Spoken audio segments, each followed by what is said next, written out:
ரொம்ப நாளாவே ஜவ்வு மாதிரி இழுத்துக்கிட்டு இருந்த ஆகா கல்யாணம் சீரியல் இப்போ அடுத்த கட்டத்துக்கு அப்படியே மூவ் ஆகுதுங்க. நம்ம மகா அவார்டு வின் பண்ணதுனால லேடீஸ் எல்லாமே வந்து பார்த்திங்கன்னா மேக்கப் போட சொல்லிட்டாங்க.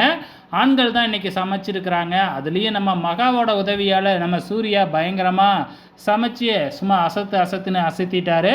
ஸோ இப்போ அடுத்ததாக வந்து பார்த்திங்கன்னா கல்யாணம் தான். கல்யாணத்தை நேராக காமிக்க போகிறாங்க. நம்ம சூர்யா மகாக்கிட்ட ஒரு நகையை கொடுத்து, இந்த நகையை ஆண்டிக்கிட்டேயும் அங்கிள்கிட்டையும் கொடுத்து விஜய்க்கும் அனாமிகாவுக்கும் ப்ரெசென்ட் பண்ண சொல்லு அப்படின்னு சொல்கிறாங்க.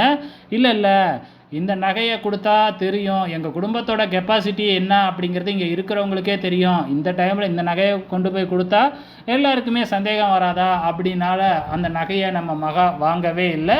ஸோ இதுக்கப்புறம் என்ன நடக்குது அப்படின்னு பார்த்தீங்கன்னா, நம்ம விஜய் இருக்காப்புல இல்லையா, நேராக பிரபாவோட வீட்டுக்கே போயிட்டு பிரபாவுக்கு பத்திரிக்கை கொடுத்து நீ கண்டிப்பாக வந்தே ஆகணும் அப்படின்னு சொல்லிட்டு வந்துடுறாப்புல.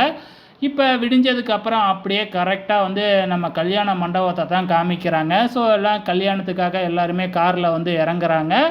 இப்போ என்ன நடக்குது அப்படின்னு பார்த்தீங்கன்னா, நம்ம அனாமிகா ஏற்கனவே போயிட்டு பிரபா கிட்ட இந்த கல்யாணத்துக்கு நீ வரக்கூடாதுன்னு சொல்லியிருப்பாங்க. ஆனால் இப்போ பிரபா வரல அப்படின்னா கண்டிப்பாக எல்லோரும் சந்தேகப்படுவாங்க இல்லையா, அதனால் வேறு வழியே இல்லாமல் வந்து பார்த்திங்கன்னா அவங்க அப்பாவோட சேர்ந்து நம்ம பிரபாவும் வந்து பார்த்திங்கன்னா இறங்கிடுறாங்க. ஸோ என்ன பிரச்சனை நடக்க போகுதுன்னு தெரியல. இங்கே அனாமிகா வரையா பிரபாவை முறைச்சி பார்த்துக்கிட்டு கோவத்தில் இருக்கிறாங்க. ஸோ என்ன பிரச்சனை நடக்க போகுதுன்னு தெரியல, எப்படி கல்யாணம் நிற்க போகுதுன்னு தெரியல. ஆக மொத்தத்தில் இந்த கல்யாணம் நிற்கும் அப்படிங்கிறது நமக்கு நல்லாவே தெரியும். யார் மூலியமாக நிற்க போகுது அப்படிங்கிறத பொறுத்திருந்து பார்க்கலாம்.